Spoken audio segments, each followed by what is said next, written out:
সাথে একটা স্ক্যাম হয়ে গেল। আমরা চেন্নাই মেলে আছি, হাওড়া টুয়ার্ডস চেন্নাই।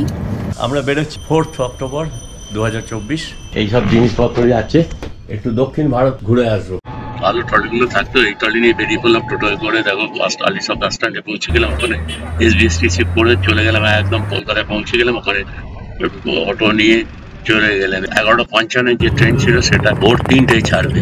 রাত 12:30টার পর হাওড়া স্টেশনের উদ্দেশ্যে উবের নিয়ে বেরোলাম। ডান দিকে লেক টাউনের ঠাকুর আর দেখবার সময় নেই, আমরা এগিয়ে যাচ্ছি। বৃষ্টি হয়েছে চারিদিকে, প্রচন্ড বৃষ্টি। শ্রীভূমির ঠাকুরও সামনে দেখা যাচ্ছে। এদিকে এই মধ্যরাত্রে ভোর 3টায় ট্রেন আমাদের হাওড়া স্টেশন পৌঁছেই অনেক হাতে সময় আছে। 1:05 বাজে। এত রাত্রি বলে একদম ফাঁকা পেয়ে গেলাম। সরাসরি হাওড়া স্টেশনে দেখো চলে এলাম। ওই নতুন বিল্ডিংটার কাছে যাচ্ছি। আমরা এলাম এখন রাত্রে 1:10 বাজছে। হাওড়া স্টেশনে নিউ প্ল্যাটফর্মের ওদিকে অনেক কটা লাগেজ হয়ে গেছিল, একটু কুলি করে নেওয়া হলো 250 টাকা দিয়ে। একবারে 23 নম্বর প্ল্যাটফর্মে এসে পৌঁছে দিল। প্রায় 2 ঘন্টা বসে থাকতে হবে। 4 তারিখ রাত 11:55 ট্রেন, 5 তারিখ ভোর 3টায় ছাড়বে। এটা করমন্ডল এক্সপ্রেস, যেটা হাওড়া স্টেশন থেকে ছাড়ে MGR চেন্নাই সেন্ট্রালে নামে। প্রায় 28 ঘন্টা 20 মিনিট টাইম লাগে। AC 2 টায়ারে পূজা সাকেতে রেলওয়ে পাস। আমার আর অপর্ণা টিকিটের দাম 5250 টাকা। এই মুখের কাছে নিয়ে এসে তোমার ভিডিওগ্রাফিটা এবার চেঞ্জ করবো। কারণ ট্রেন চলেছে, আরো লেট হয়েছে। আপাতত আমরা কটকের আগে আছি। এটা মহানদীর ব্রিজ পেরোচ্ছি। মহানদীর ওই দূরে দেখো লকগেট থেকে কিছু জল ছাড়া হচ্ছে, তার সামনেই কটক পড়বে। চলো, এই কিছুটা করে দেখানো হচ্ছে। ট্রেনের ভেতর থেকে তো ভালো করে দেখানো যাবে না, আর এখানে যেহেতু কাঁচ দেওয়া হচ্ছে, এই কাঁচের ভেতর দিয়ে দেখানো যাচ্ছে।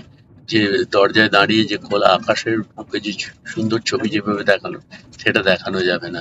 এসি কম্পার্টমেন্টের বাইরে থেকে কিছু দেখা যাবে না, এই ভেতর থেকে যেটুকু পারা যাচ্ছে সেইটুকুই দেখানো যাবে হচ্ছে।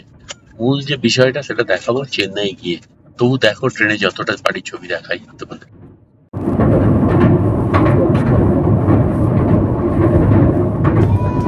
যতবারই কটক স্টেশনের উপর দিয়ে যাই, সেটা সুপ্রিম বীর যোদ্ধার কথা মনে পড়ে যায়। প্রায় 11:48 হয়েছে। আমাদের ডান দিকে চেন্নাই কলকাতা হাইওয়ে যাচ্ছে, আর বাঁ দিকে এখান থেকে শুরু হয়ে যাবে দূরে চিল্কা হ্রদ। চিল্কা হ্রদটাকে আমরা খুব কাছ থেকে এবার দেখবো। উড়িষ্যার মধ্যে দিয়ে যাচ্ছি, এরপরেই বেরোবো তেলেঙ্গানা। দেখতে থাকো। ভূষণ্ডপুর বেরোচ্ছে এখন 11:45 বাজছে। আমরা যেটা যাচ্ছি এখন রাইট সাইডে দেখাচ্ছি, কিন্তু লেফট সাইডে এখন চিল্কা হ্রদটা হবে। কলকাতা চেন্নাই হাইওয়ে আগে নাম ছিল ওল্ড এশিয়ান হাইওয়ে 45। ওটা একটু পরে গিয়ে আমাদের এই ট্র্যাককে ক্রস করবে। আর কলকাতা চেন্নাই এক্সপ্রেস ওয়ে বা হাইওয়ে সেটা আগে এগিয়ে যাবে।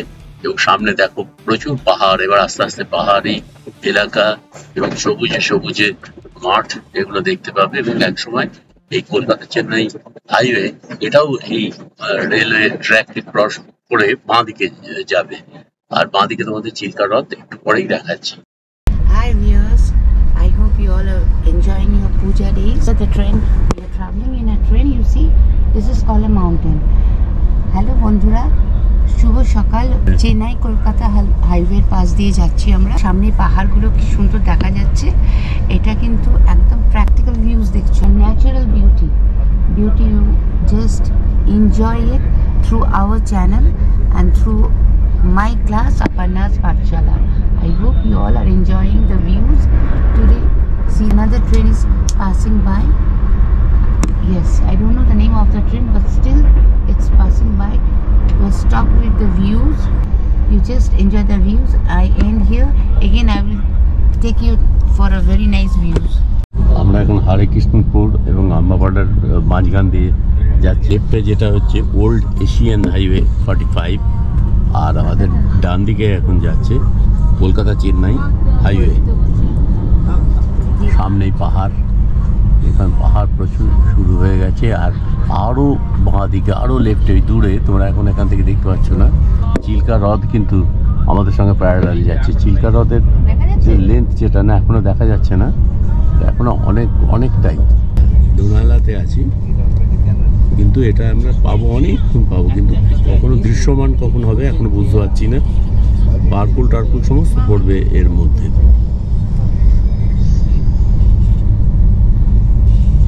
পাহাড়টা দেখো কি সুন্দর পাহাড়, চারিদিকে এবার পাহাড় শুরু হয়ে গেছে।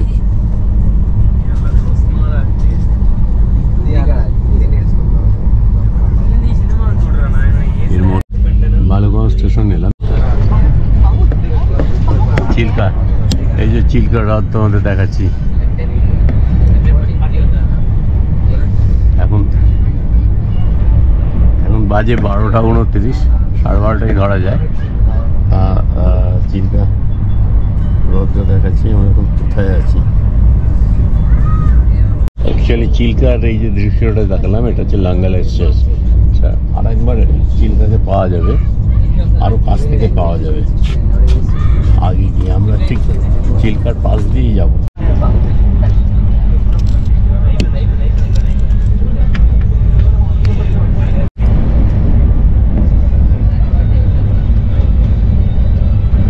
একটা নৌকো রয়েছে চিল্কায়, দেখা যায় ছোট্ট একটা দ্বীপের মতো রয়েছে। উপরে একটা ওয়াটার ট্যাঙ্ক রয়েছে। এই জায়গাটা রিসর্টটা আছে, কত কোয়ার্টার আছে, এখানে থাকার জায়গা আছে। এদের সাবমার্জেন্স এরিয়া চিল্কার এই পর্যন্ত। দূরে দেখ কত পাহাড় ওই জায়গাটায়, চারিদিকে জল, মাঝে একটা দ্বীপের মতো। চলে এই জায়গাটার নাম হচ্ছে সামালনাসি। আমাদের ডান দিকে এখন আসছে, ডান দিকে আমাদের প্যারালাল না, ঠিক আমাদের এই কাছাকাছি আসবে, যেটা চেন্নাই কলকাতা হাইওয়ে। এখন বাজে 12টা 39। চেন্নাই কলকাতা হাইওয়ে আসছে দেখো। আমাদের এইটা ক্রস করবে রেলের ট্র্যাককে, ওই আর একটু আগে গিয়ে, এখন নয়, রামভা বলে একটা জায়গা আছে, এদিকে এগিয়ে এসছি। ক্রমশ আমাদের এই রেলের ট্র্যাকের কাছাকাছি চলে আসছে। পেরিয়ে গেল চেন্নাই কলকাতা, পেরিয়ে গেলাম। এই জায়গাটার নাম হুমা। এই যে রাস্তাটা দেখছো, এটা একটা মেইন রোড গিয়ে ওই কলকাতা ন্যাশনাল হাইওয়ে রোডে মিশেছে। আর আমাদের প্যারালাল যাচ্ছে, আর আমাদের লেফটে বাঁ দিকে আমরা বরাবর বঙ্গোপসাগরকে বাঁ দিকে রেখে এসেছি।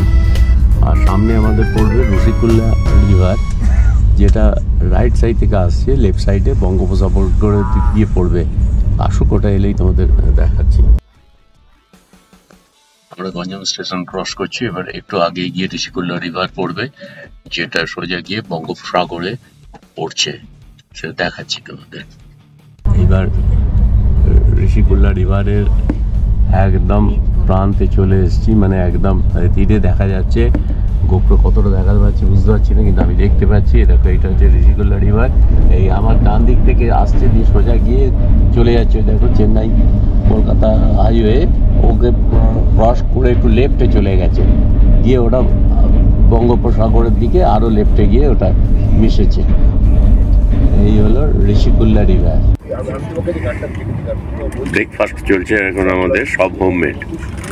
এর মধ্যে তোমরা প্রথমেই দেখো মিষ্টি, নারকোল নাড়ু বাড়িতে তৈরি, আলুর দম, আর কুমড়োর তরকারি, লুচি।